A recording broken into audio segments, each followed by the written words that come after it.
Video आपके लिए बहुत इंपॉर्टेंट होने वाली है। आप इस वीडियो में लास्ट तक टिक के देख लीजिएगा, गारंटी हमारी है, आपके दिमाग में बैठा देंगे। तो चलिए हम बात करते हैं आज क्षेत्रफल की, हम बात करते हैं आयतन की और इसमें एक पूरा का पूरा त्रिभुज का टॉपिक हम कंप्लीट करने वाले हैं। तो बहुत ध्यान से लास्ट तक ज़रूर देख लीजिएगा, आपके दिमाग से डर निकल जाएगा मैथ का। तो यहाँ पे सबसे पहली बात हम करते हैं, हम ये समझते हैं भैया कि क्षेत्रफल क्या होता है और आयतन क्या होता है। इस चीज़ को समझने के लिए सबसे पहले हमें एक चीज़ समझना पड़ेगा, वो क्या समझना पड़ेगा? जैसे आप कहीं पे ज़मीन खरीदने जाते हैं और वो ज़मीन आपकी क्या है, बिल्कुल चौकोर है, इस तरीके से है। तो ये ज़मीन आपकी हो जाएगी वर्ग के आकार की, इसको आप क्या बोलोगे? वर्ग बोलोगे। मतलब यहाँ पे लंबाई भी बराबर है और चौड़ाई भी दोनों बराबर है। अगर यही ज़मीन आपकी कुछ इस तरीके से है, इस तरीके से, तो यहाँ पे क्या आप देखोगे कि इस भुजा के बराबर ये वाली भुजा और इस भुजा के बराबर ये वाली भुजा, तो इसको आप क्या बोलोगे? इसको आयत बोलोगे। मतलब यहाँ पे लंबाई थोड़ा ज़्यादा है और चौड़ाई थोड़ी-सी कम है, सही है? तो अगर चौकोर ज़मीन है, तो आप उसको बोलोगे कि ये वर्ग के आकार की है, लेकिन लंबाई थोड़ा ज़्यादा है और चौड़ाई थोड़ा कम है, तो इसको बोलोगे ये आयत के आकार की है। जैसे आप ऐसे समझ लो कि आपके घर में कोई कमरा बना होगा, तो उस कमरे को कभी-कभी ऐसा होता है कि लंबाई भी बराबर होती है और चौड़ाई भी बराबर होती है, तो वो वर्गाकार कमरा है। लेकिन कभी-कभी लंबाई ज़्यादा बड़ी होती है और चौड़ाई कम होती है, तो वो आयताकार है। इतनी बात आपको समझ में आ गई होगी। तो अगर आप ज़मीन लेने गए हैं, तो फिर उस ज़मीन का कितना क्षेत्रफल है, उसी के हिसाब से तो आप खरीदते हो। जैसे आप ऐसे मान लो यहाँ पे कि इसकी एक भुजा 10 मीटर की है, सही है? तो 10 मीटर की है, तो भाई वर्ग है, तो चारों भुजाएँ 10-10 की होंगी, सही है? मतलब लंबाई भी 10 की होगी और चौड़ाई भी 10 की होगी, ये भी 10, सारी भुजा 10। तो इसका क्षेत्रफल क्या हो जाता है? आप कहोगे 10 गुणे 10, ये क्या हो जाएगा? 100 वर्ग मीटर हो जाएगा, अगर ये मीटर में है तो। 100 मीटर स्क्वायर इस तरीके से हो।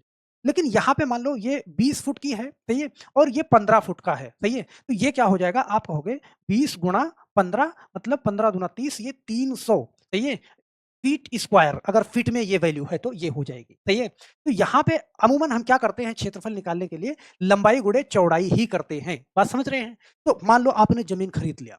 अब ज़मीन खरीद लिया, तो अब आप क्या करते हो? इसके ऊपर घर बनाने का काम करोगे ना, इसके ऊपर। अगर ये चौकोर ज़मीन है, तो आपने इस तरीके से यहाँ पे घर भी बना दिया इसके ऊपर। अब घर बना दिया, तो इसके अंदर आप अब कुछ भर सकते हो। अभी तक मुझे क्या करना था? सिर्फ लंबाई गुणे चौड़ाई करना था। इसके अंदर सिर्फ 2 ही भुजा थी, एक लंबाई थी और एक क्या थी? चौड़ाई थी। यहाँ भी एक लंबाई थी और एक चौड़ाई थी, सही है? लेकिन अब यहाँ पे क्या है? यहाँ पे लंबाई भी है आपके पास और चौड़ाई भी है आपके पास और ऊँचाई भी है आपके पास, इस तरीके से। तो लंबाई, चौड़ाई और ऊँचाई, यहाँ पे अब 3 भुजा शामिल हो गई। इसी तरीके से इस आयत के अंदर अगर इस पे भी आप कमरा बनाओगे, तो ऐसे देखोगे आप यहाँ पे कि इसके अंदर भी अब क्या आ गई? लंबाई भी आ गई, लंबाई भी आ गई और चौड़ाई भी आ गई और ऊँचाई भी आ गई, इस तरीके से ऊँचाई भी शामिल हो जाती है। तो एक भुजा ये, एक भुजा ये और एक भुजा ये, सही है? इन तीनों को मिला करके अब यहाँ पे इसका आयतन निकालोगे कि इसके अंदर कितनी चीज़ें भर सकते हो। यहाँ पे ज़मीन है, तो ज़मीन में कोई चीज़ नहीं भर सकते, लेकिन कमरा बना दिया तो कमरे में बहुत सारी चीज़ डाल सकते हो। तो यहाँ पे सिर्फ 2 ही भुजाएँ हैं, तो ये क्या कहलाएगा? ये 2D कहलाएगा, सिर्फ मतलब 2 डायमेंशन, 2 भुजा वाला। लेकिन ये क्या कहलाएगा? ये 3D कहलाएगा। यहाँ पे 3 भुजाएँ हैं, अर्थात लंबाई भी है और चौड़ाई भी है और ऊँचाई भी है, इस तरीके से। तो हमें लगता है कि 2D और 3D ये चीज़ कंप्लीट हो गया होगा। आप समझ गए होंगे कि कहाँ पे मुझे क्षेत्रफल निकालना होता है और कहाँ पे मुझे आयतन निकालना होता है। 2D और 3D यही होता है। तो 2D और 3D को हमें पढ़ने के लिए कौन-कौन सा टॉपिक कवर करना होता है, इस चीज़ को समझने के लिए यहाँ पे देखना, कि कहाँ पे आप क्षेत्रफल निकालते हो 2 डायमेंशन के अंदर, 2D के अंदर कौन-कौन सी आकृतियाँ हमें पढ़नी है। यहाँ पे जैसे पहले है ट्रायंगल, त्रिभुज, फिर वर्ग है, आयत है, समांतर चतुर्भुज है, समलंब समचतुर्भुज है, वृत्त भी आप इसी के अंदर पढ़ते हो, छायांकित क्षेत्र का क्षेत्रफल भी यहाँ पे पढ़ते हो और संयुक्त आकृतियाँ, जैसे यहाँ पे वर्ग और आयत को मिला करके क्वेश्चन बनता है या फिर आयत और त्रिभुज को मिला करके क्वेश्चन इस तरीके से बनता है, सही है? इतनी बात आपको समझ में आई। आयतन हम कहाँ-कहाँ पे निकालते हैं? आयतन, यहाँ पे आप देखो घन है, घनाभ है, बेलन है, शंकु है, गोला है, अर्धगोला, फ्रस्टम, मिश्रित ठोस, यहाँ पे जल और टंकी से संबंधित क्वेश्चन है, रूपांतरण वाले क्वेश्चन है। ये सारी की सारी चीज़ें हम कहाँ पढ़ते हैं? आयतन में पढ़ते हैं। तो मुझे लगता है कि आयतन और क्षेत्रफल में अंतर आपको पूरी तरीके से स्पष्ट हो गया होगा कि हमें 2D किसको बोलते हैं और 3D किसको बोलते हैं। 2D के अंदर क्या-क्या पढ़ना है, लगभग 10 टॉपिक यहाँ पे कवर करने हैं और 3D के अंदर मुझे क्या-क्या पढ़ना है, लगभग 10 टॉपिक यहाँ भी कवर करने हैं। तो यहाँ पे हम पूरी की पूरी चीज़ आपको कवर करवाने वाले हैं। तो हम आशा करते हैं ये पॉइंट आपका बिल्कुल क्लियर हो गया होगा और इसी चैनल पे एक-एक पॉइंट आप कितना भी वीक हो, सारी की सारी चीज़ें कवर कराने। तो चलिए सबसे पहले हम ये देखते हैं कि पहला टॉपिक क्षेत्रफल का क्या है? क्षेत्रफल का पहला टॉपिक है त्रिभुज और इस त्रिभुज के अंदर कितने त्रिभुज आते हैं? मेन रूप से यहाँ पे अगर हम भुजाओं के आधार पे देखें, तो यहाँ पे देखना पहला समबाहु त्रिभुज, समद्विबाहु त्रिभुज, विषमबाहु त्रिभुज। समबाहु त्रिभुज का मतलब सारी भुजाएँ बराबर हों, समद्विबाहु त्रिभुज का मतलब जिसकी 2 भुजा बराबर हो और विषमबाहु त्रिभुज का मतलब कोई भी भुजा बराबर ना हो। यहाँ पे कोणों के आधार पे अगर देखा जाए तो न्यून कोण त्रिभुज, समकोण त्रिभुज, अधिक कोण त्रिभुज, सभी को एक-एक करके हम बहुत ही बेहतरीन तरीके से यहाँ पे पढ़ने वाले हैं। लेकिन आप समझना सबसे पहले कि आपके लिए सबसे ज़्यादा ज़रूरी क्या है? तो इसमें से लगभग 4 आपके लिए सबसे ज़्यादा ज़रूरी हैं, जहाँ से क्षेत्रफल निकालना होता है और परिमाप निकालना होता है। ये चारों कौन-कौन से पढ़ने हैं आपको? त्रिभुज से समकोण त्रिभुज। सबसे पहला आपको समकोण त्रिभुज समझना बहुत अच्छे से बेसिक से और समबाहु त्रिभुज, विषमबाहु त्रिभुज और समद्विबाहु त्रिभुज। यहाँ से आपको क्षेत्रफल भी निकालना आएगा, लगभग हर जगह पे क्षेत्रफल भी निकालोगे और परिमाप भी निकालोगे। तो ये सारी चीज़ें हम एक-एक करके अच्छे से पढ़ते हैं। आपके दिमाग में बैठा देंगे, गारंटी हमारी है, बस लास्ट तक देख लीजिए। चलिए। अब यहाँ पे ना सबसे पहला टॉपिक हम स्टार्ट करते हैं समकोण त्रिभुज, सही है? समकोण त्रिभुज क्या है? जिस त्रिभुज का एक कोण 90 अंश का है, उसे समकोण त्रिभुज कहा जाता है। सारी चीज़ें हम समझेंगे, सही है? उसके अंदर इसके मुख्य भाग क्या-क्या है? लंब होता है, आधार होता है, कर्ण होता है और महत्वपूर्ण सूत्र क्या है? 1/2 आधार गुणे लंब, इससे क्षेत्रफल निकलेगा। कर्ण स्क्वायर बराबर आधार स्क्वायर प्लस लंब स्क्वायर। ये क्या है? पाइथागोरस प्रमेय है। लेकिन ये क्या है? इसको हमें बहुत ही बेसिक से समझना है। तो चलिए फटाफट से हम इसको समझते हैं। यहाँ पे आपके सामने है पहला टॉपिक समकोण त्रिभुज। इस समकोण त्रिभुज को हमें अच्छे से समझना है। जिसमें एक कोण क्या हो? 90 अंश का हो। जैसे मैंने यहाँ पे एक त्रिभुज बनाया, आप जानते हो 3 भुजाओं से घिरी आकृति त्रिभुज कहलाती है। लेकिन समकोण त्रिभुज जिसका एक कोण 90 अंश का है, वो समकोण त्रिभुज है। इसमें आप देख पा रहे हो, इसमें एक कोण 90 अंश का आपको दिख रहा होगा। अगर मैं इसको ए, बी और सी मान लूं, ध्यान से समझना, सही है? अब ऐसे समझना, अब कभी आपको कंफ्यूज नहीं होना है। अगर ये त्रिभुज इस तरीके से भी बना है ना, फिर भी समकोण है, क्योंकि यहाँ पे 90 अंश का कोण है।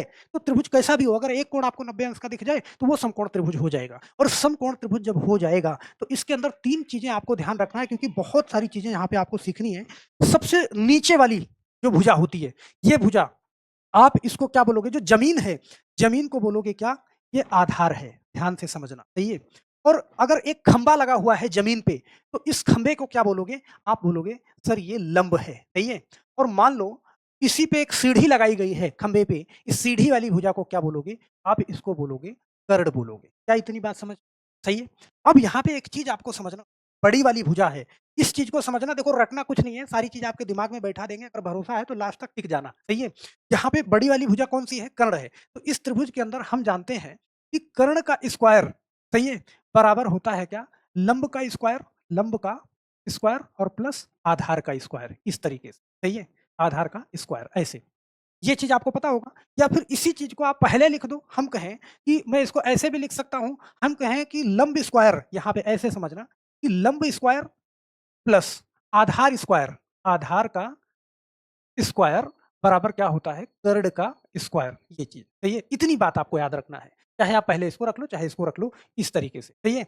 अब इतनी बात अगर आपको याद है, तो यहीं से सारी चीज़ क्लियर हो जाएगी। आप मैथ्स पढ़ रहे हो, तो आपको ये मालूम होगा कि अगर मैं लंब को इधर रोक लूँ, लंब का स्क्वायर इधर रोक लूँ और बीच में ये इधर कर्ण स्क्वायर है, इस तरीके से कर्ण स्क्वायर है, तो आधार स्क्वायर इधर प्लस में है, उधर भेज दूँ तो माइनस में हो जाएगा। तो माइनस क्या कर दोगे? आधार स्क्वायर, यहाँ पे ध्यान देना, सही है? तो लंब स्क्वायर बराबर होता है कर्ण स्क्वायर माइनस आधार स्क्वायर। मतलब बड़ी वाली भुजा में से आधार को, आधार बड़ी वाली भुजा के स्क्वायर में से आधार का स्क्वायर घटा दोगे।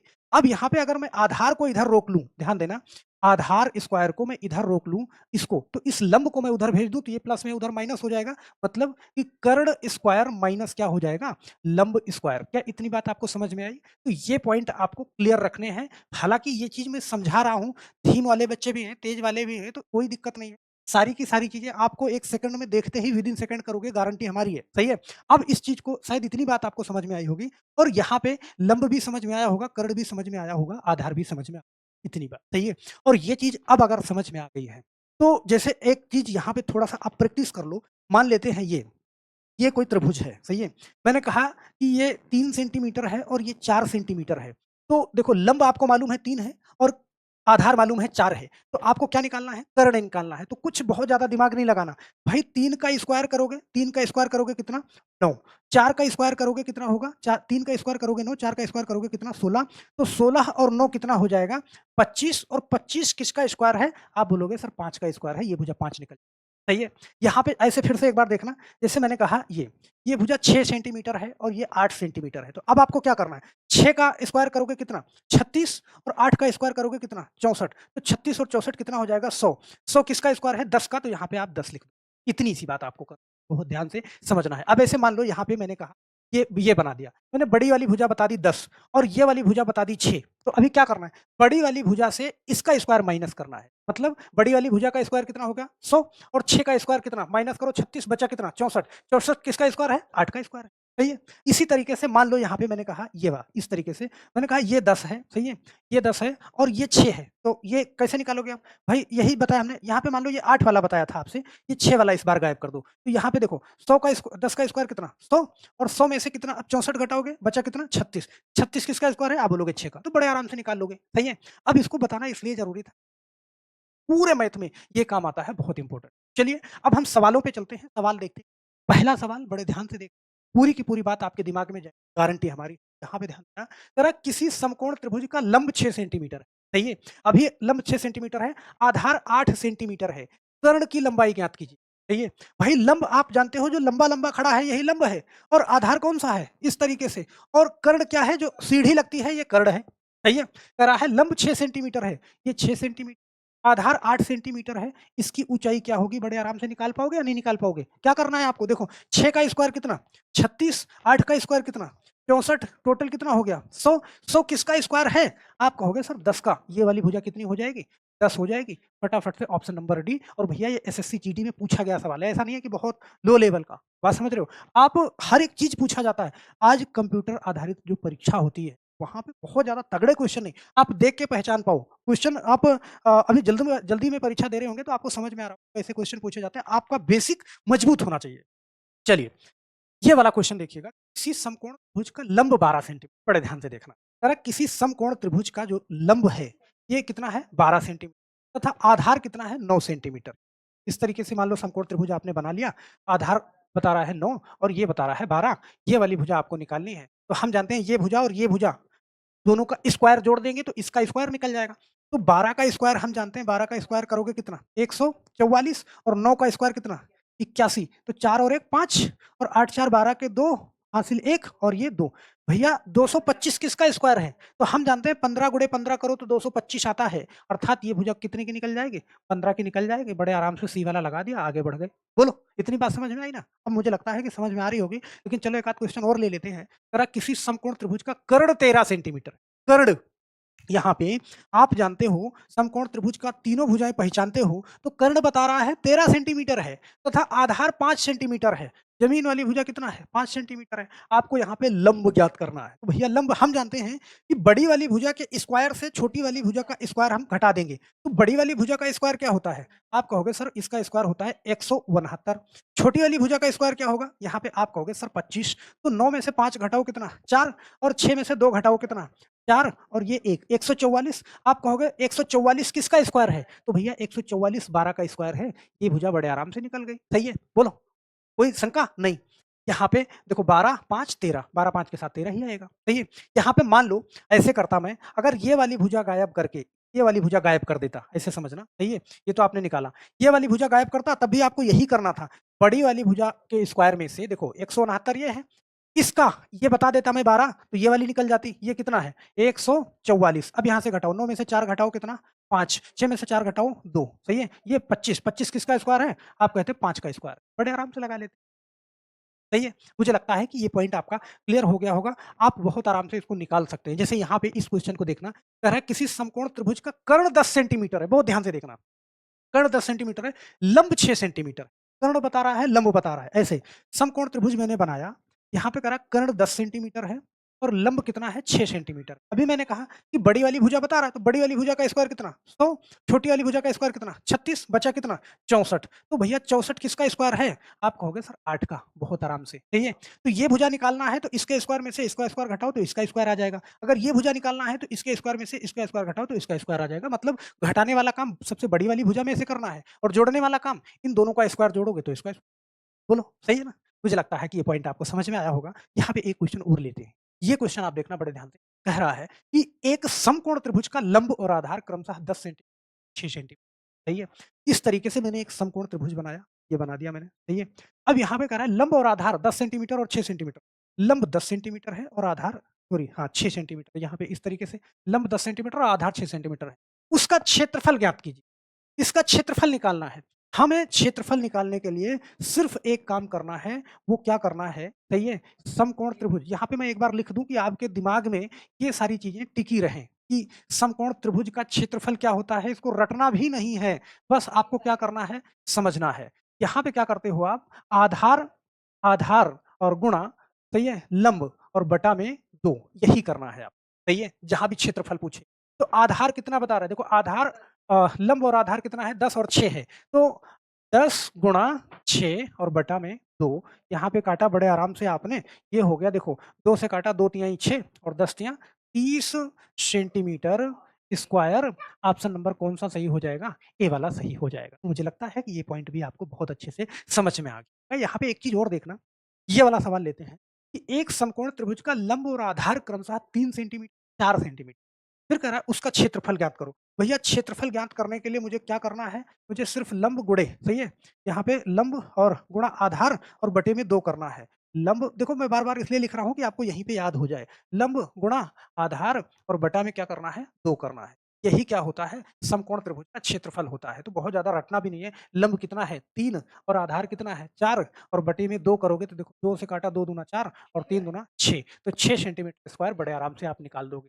तो क्षेत्रफल निकालने के लिए आपको ज़रा भी मशक्कत नहीं करनी पड़ेगी, बस खाली लंब गुणे आधार बटा में 2 कर देना है, क्षेत्रफल निकल जाएगा समकोण त्रिभुज का। जैसे यहाँ पे एक क्वेश्चन और लेते हैं, कह रहा है एक समकोण त्रिभुज का क्षेत्रफल, अब ऐसे देखना, अभी तक लंब और आधार आपसे बताया जा रहा था, आप क्षेत्रफल निकाल रहे थे। लेकिन अब यहाँ पे आपसे क्षेत्रफल बताया जा रहा है और आधार बताया जा रहा है, तो उसका लंब कितना है, लंब की लंबाई निकालना है। सिर्फ एक चीज़ आप अपने दिमाग में बसा के रखो, आप कहो कि सर मुझे क्या मालूम है? हमें तो सिर्फ इतना मालूम है कि लंब और गुणे आधार, लंब गुणे आधार करते हैं और बटे में 2 करते हैं। तो हमें क्या निकल के आता है? हमें क्षेत्रफल निकल जाता है, हमें सिर्फ इतना मालूम है। तो भैया क्या दिक्कत है? भाई क्षेत्रफल बता रहा है कितना 24 सेंटीमीटर स्क्वायर, यहाँ पे मैंने लिख दिया कितना 24, आपकी भाषा में मैं समझा रहा हूँ।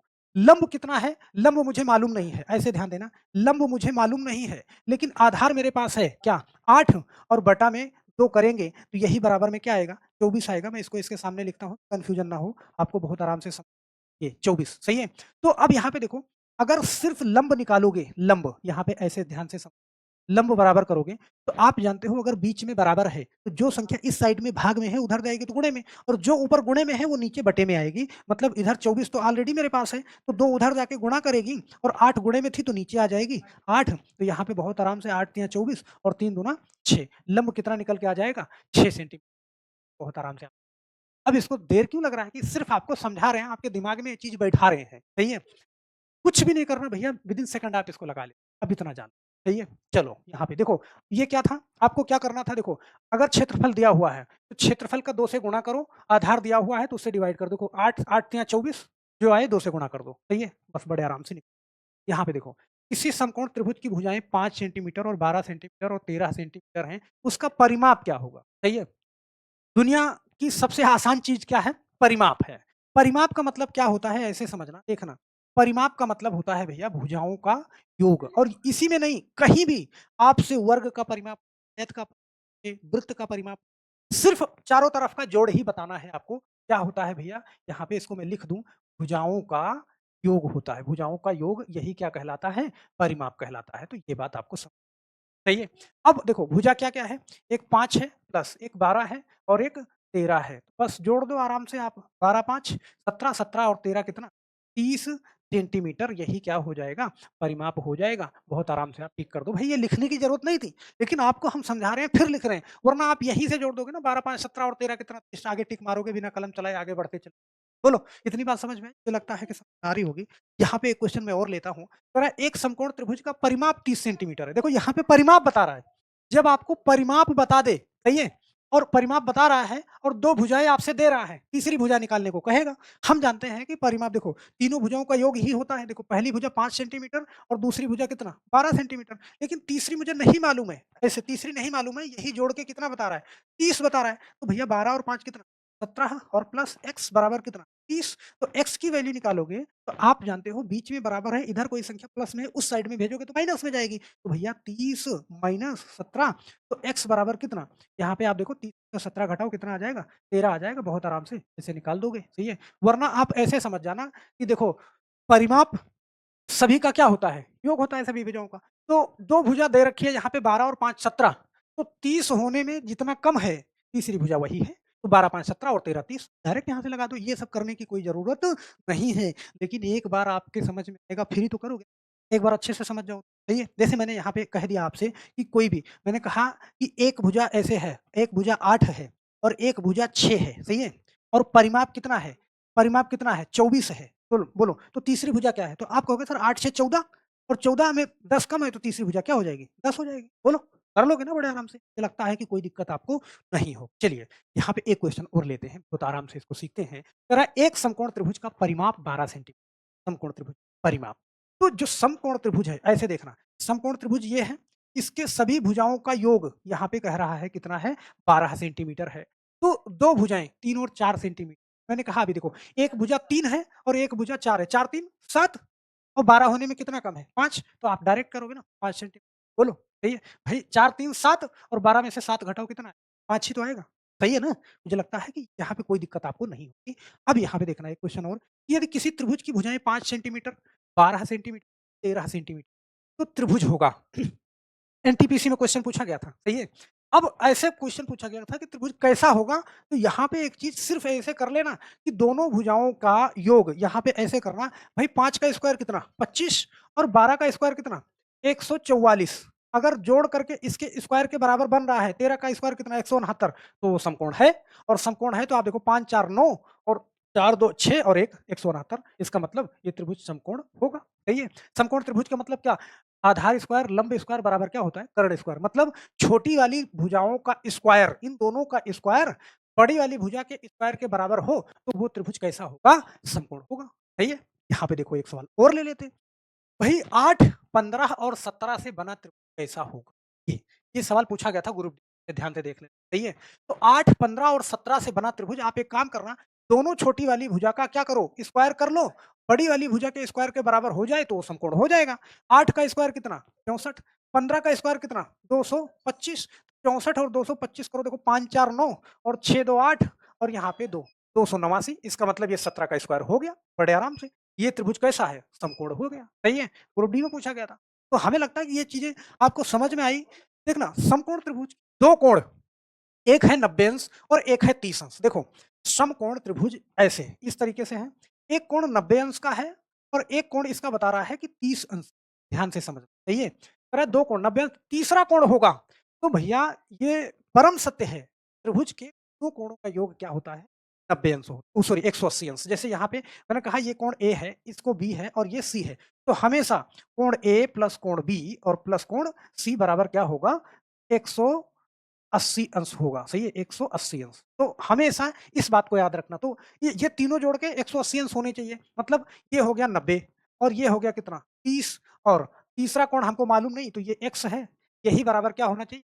180 अंश होना चाहिए। तो हम जानते हैं 9 3 12, 120 प्लस x बराबर 180 अंश, तो x बराबर कितना? 180 माइनस 120 बराबर कितना? 60 हो जाएगा। लेकिन ये गाथा लिखने की कोई ज़रूरत नहीं है। आपको क्या करना है? ऐसे समझना। भई आप ऐसे करोगे, देखो ये तामझाम तो मैं सिर्फ़ आपको समझा रहा हूँ। जैसे मैंने कहा देखो, एक कोण ऐसे यहाँ पे ध्यान देना। देखो एक कोण 90 अंश है और एक कोण कितना है? 30 अंश। तो ₹90, और आप जानते हो ₹180 ही होगा त्रिभुज के अंदर। तो ₹90 यहाँ है, ₹30 यहाँ है। 90 9 3 12 कितना? ₹120 हो गया। 180 में कितना कम है? आपका हो गया ₹60, यहाँ पे 60 हो गया। सही है? जैसे मैंने कहा इस तरीके से, ये ऐसे। ये 90 अंश है और ये 45 अंश है। अब आप जोड़ो, सही है? 180 में कितना कम है? भाई 9 4 13, 130, 130 और 135 हो गया। 180 में कितना कम है? तो 135 और 5 40 कितना? आप कहोगे ₹45 कम है, बस हो गया, सही है? यहाँ पे मैंने कहा ये इस तरीके से, मैंने कहा एक 60 अंश का कोण है, सही है? और एक 90 अंश का कोण है, तो तीसरा कितने? भाई 9 6 15, 150 हो गया। 180 में कितना कम है? 30 कम है, बस 30 अंश का। बड़े आराम से लगाओगे, मुझे पे नहीं होने वाली। एक क्वेश्चन, लास्ट क्वेश्चन देखना। जरा समकोण त्रिभुज के 2 कोण, एक 90 अंश और एक 30 अंश, सही है? समकोण 2 कोण, एक 30, तीसरा कोण कौन-सा होगा? देखो बड़े आराम से यार, एक कोण 90 अंश का यहाँ पे, सही है? और एक कोण कितना? तो 9 3 12 ₹120 हो गया। 180 में कितना कम है? आप कहोगे सर ₹60। बहुत आराम से आप टिक कर दोगे और एलपी में पूछा गया क्वेश्चन, सही है? सारे के सारे मैंने क्वेश्चन से एग्ज़ाम से उठाई हैं। यहाँ पे ये वाला सवाल देखना, कह रहा है कि एक समकोण त्रिभुज का लंब और आधार क्रमशः 9 सेंटीमीटर और 12 सेंटीमीटर है। उसका क्षेत्रफल क्या होगा? यार मुझे नहीं लगता कि आपने पूरी राम कथा सुनी, सही है? और रावण का पता नहीं है। तुरंत बता दोगे सेकंडों में इसको, कलम चलाने की ज़रूरत नहीं पड़ेगी। मन में गुणा गणित करके फटाफट से कर दे। मैं आशा करता हूँ मेरे दोस्त कि ये क्वेश्चन आप नीचे कमेंट बॉक्स में आप जवाब ज़रूर दीजिएगा। अगली वीडियो में, सही है? आपका नाम, आपका कमेंट आपके सामने होगा। यहाँ पे आपके पास जो ऑप्शन है, सही है? तो ऑप्शन यहाँ पे गलत भी है मुझे लगता है, लेकिन कोई नहीं, आपका कॉन्सेप्ट क्लियर है तो ऑप्शन से पड़ता है। तो बस आज के लिए सिर्फ इतना ही मेरे दोस्त। फिर मिलते हैं हम नेक्स्ट क्वेश्चन नेक्स्ट वीडियो में। तब तक के लिए आप सभी लोगों का बहुत-बहुत धन्यवाद। जय हिंद।